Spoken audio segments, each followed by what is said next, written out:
ಮಾಜಿ CM BS Yediyurappa ಕುಟುಂಬದ ವಿರುದ್ಧ ಮಾಜಿ ಸಚಿವ ಕೆಎಸ್ ಈಶ್ವರಪ್ಪ ಮತ್ತೆ ಸಿಡಿದಿದ್ದಾರೆ. ಪ್ರಚಾರದ ಸಂದರ್ಭದಲ್ಲಿ ಬಿಎಸ್ವೈ ಕುಟುಂಬದ ವಿರುದ್ಧ ಈಶ್ವರಪ್ಪ ಮತ್ತೆ ಕೆಂಡ ಕಾರಿದ್ದಾರೆ. ಬಿಜೆಪಿ ಅಪ್ಪ ಮಕ್ಕಳ ಕೈಯಲ್ಲಿದೆ. ನಿಮಗೆಲ್ಲ ಈಗಾಗಲೇ ಪಕ್ಷದಲ್ಲಿ ಅನ್ಯಾಯ ಆಗಿದೆ.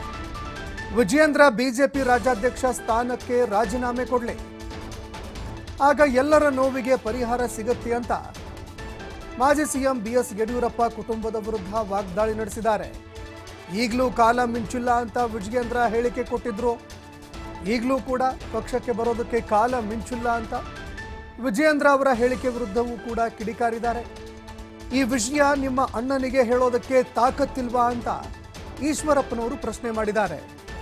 ನಿಮ್ಮಣ್ಣ ಸೋಲ್ತಾನೆ ಅನ್ನೋ ಕಾರಣಕ್ಕಾಗಿ ಭಯನ, ನೀವೇ ಗೂಟ ಹೊಡ್ಕೊಂಡು ಇರಬೇಕಾ ಅಂತ ಪ್ರಶ್ನೆ ಮಾಡಿದ್ದಾರೆ. ನಾನು ಸ್ಪರ್ಧೆ ಮಾಡಿದ್ರೆ ಬಿಜೆಪಿಯವರು ಉಚ್ಚಾಟನೆ ಮಾಡಬಹುದಷ್ಟೇ, ಅಷ್ಟೇ ತಾನೇ, ಇನ್ನೇನು ಮಾಡೋದಕ್ಕೆ ಸಾಧ್ಯ ಅಂತ ಈಶ್ವರಪ್ಪ ಆಕ್ರೋಶ ಹೊರಹಾಕಿದ್ದಾರೆ. ಶಿವಮೊಗ್ಗ ಲೋಕಸಭಾ ಕ್ಷೇತ್ರದ ಎಲ್ಲ ವಿಧಾನಸಭಾ ಕ್ಷೇತ್ರದಲ್ಲೂ ಕೂಡ ನಾನೀಗಾಗಲೇ ಪ್ರವಾಸ ಮಾಡ್ಕೊಂಡು ಬಂದಿದ್ದೇನೆ. 5 ಬಾರಿ MLA ಆಗಿ ಗೆದ್ದಂಥ ಸಂದರ್ಭದ ವಾತಾವರಣಕ್ಕೂ ಈಗ ಲೋಕಸಭೆ ಚುನಾವಣೆ ನಿಂತಂಥ ಸಂದರ್ಭದಲ್ಲಿ ವಾತಾವರಣಕ್ಕೂ 4 ಪಟ್ಟು ಜನ ನನಗೆ ಬೆಂಬಲ ಕೊಡ್ತಾ ಇರೋದು ನಾನು ನೇರವಾಗಿ ಕಾಣ್ತಾ ಇದ್ದೀನಿ. ಯಾವ ಹಳ್ಳಿಗೆ ಹೋದರೂ ಕೂಡ ಜನ ಹೇಳ್ತಾರೆ, ನಿಮ್ಗೆ ಅನ್ಯಾಯ ಆಗಿದೆ, ಹಿಂದುತ್ವಕ್ಕೆ ಅನ್ಯಾಯವಾಗಿದೆ, BJP ಅಪ್ಪ ಮಕ್ಕಳ ಕೈಯಲ್ಲಿದೆ, ಇದನ್ನು ಮುಕ್ತಿಗೊಳಿಸೋದಕ್ಕೋಸ್ಕರ ನಾವು ನಿಮ್ಗೆ ಓಟ್ ಕೊಟ್ಟೇ ಕೊಡ್ತೀವಿ ಅನ್ನೋಂಥ ಮಾತನ್ನು ಹಳ್ಳಿನಲ್ಲಿರುವಂಥ ರೈತನ ಮಗ ಹೇಳ್ತಾ ಇದ್ದಾರೆ. ಇದು ನಾನು ಎಂದೂ ಕೂಡ ಇಷ್ಟೊಂದು ಪ್ರೋತ್ಸಾಹ ನನಗೆ ಕಂಡಿರಲಿಲ್ಲ ನನ್ನ ಜೀವನದಲ್ಲಿ ಇದ್ದೀವಿ. ಹೀಗೆ ಬೂತ್ ಮಟ್ಟದ ಕಾರ್ಯಕರ್ತರು ಕೂಡ ಇಷ್ಟು ಯಶಸ್ವಿ ಆಗಿದೆ. ಈಗಾಗಲೇ ಸೊರಬ ಸಾಗರ ಅಲ್ಲಿ ಕಾರ್ಯಕ್ರಮ, ನೆನ್ನೆ ಸಾಗರದ ಕಾರ್ಯಕ್ರಮ, ಬೂತ್ ಮಟ್ಟದ ಕಾರ್ಯಕರ್ತರ ಸಭೆ ಯಶಸ್ವಿ ಆಗಿದೆ. ಈಗಾಗಲೇ ಮಧ್ಯಾಹ್ನ ನೆನ್ನೆ ಸೊರಬದಲ್ಲೂ ಕಾರ್ಯಾಲಯ ಉದ್ಘಾಟನೆ ಆಗಿದೆ, ಅವರು ಕೆಲಸ ಶುರು. ಯಾರು ಹೇಳಿದ್ದು? ಅಷ್ಟೆಲ್ಲ ಯಾಕೆ ಒದ್ದಾಡ್ತೀಯಪ್ಪ? ನೀನು ಅಧ್ಯಕ್ಷ ಸ್ಥಾನಕ್ಕೆ ರಾಜೀನಾಮೆ ಕೊಟ್ಬಿಡು. ಡೆಲ್ಲಿ ನಾಯಕರ ಜೊತೆಗೆ ವಿಶ್ವಾಸ ಇದೆ, ಈಶ್ವರಪ್ಪ ಮಾತಾಡ್ತಾರೆ ಅನ್ನೋದಾದರೆ, ಈಶ್ವರಪ್ಪ ಕಂಟೆಸ್ಟ್ ಮಾಡಬಾರ್ದು ನಿನ್ನ ಆಸೆ ಇದ್ದರೆ ನೀನು ರಾಜ್ಯ BJP ಅಧ್ಯಕ್ಷ ಸ್ಥಾನಕ್ಕೆ ಒಂದು ಕುಟುಂಬದಲ್ಲಿ ಎಲ್ಲರೂ ಕೈಲಿ ಹಿಡ್ಕೊಂಡಿದ್ದೀರಲ್ಲ, ಅಧ್ಯಕ್ಷ ಸ್ಥಾನ ರಾಜೀನಾಮೆ ಕೊಡು.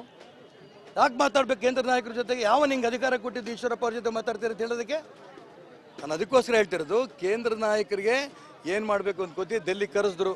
ಅಮಿತ್ ಶಾ ಅವರು ನನಗೆ ಭೇಟಿ ಆಗಲಿಲ್ಲ. ಇದರ ಅರ್ಥನೇ ಯಡಿಯೂರಪ್ಪ ಕುಟುಂಬ ಮಾಡಬೇಕಾಗಿದೆ.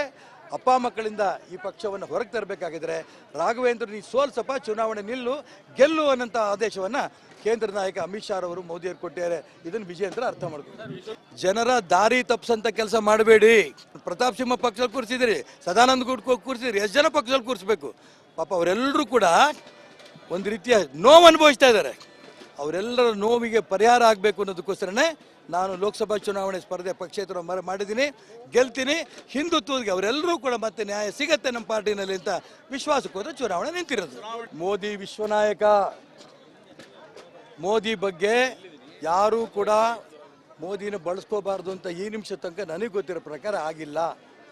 ನಾನು ಹಾಗಾಗಿ ವಿಶ್ವನಾಯಕ ಆಗಿರೋಂಥ ಮೋದಿ ನನ್ನ ಹೃದಯದಲ್ಲೇ ಇದ್ದಾರೆ. ಯಡಿಯೂರಪ್ಪನವ್ರಿಗೆ, ಯಡಿಯೂರಪ್ಪನ ಮಕ್ಕಳ ಹೃದಯದಲ್ಲಿ ಯಾರಿದ್ದಾರೆ ಅನ್ನೋದು ರಾಜ್ಯ ಜನಕ್ಕೆ ಗೊತ್ತು. ಅದಕ್ಕೋಸ್ಕರ ನಾನು ಹೇಳ್ತೀನಿ, ಅವ್ರೇನೋ ಕೋರ್ಟಿಗೆ ಹೋಗಿದ್ದಾರೆ ಅಂತ ನನಗೆ ಗೊತ್ತಿಲ್ಲ.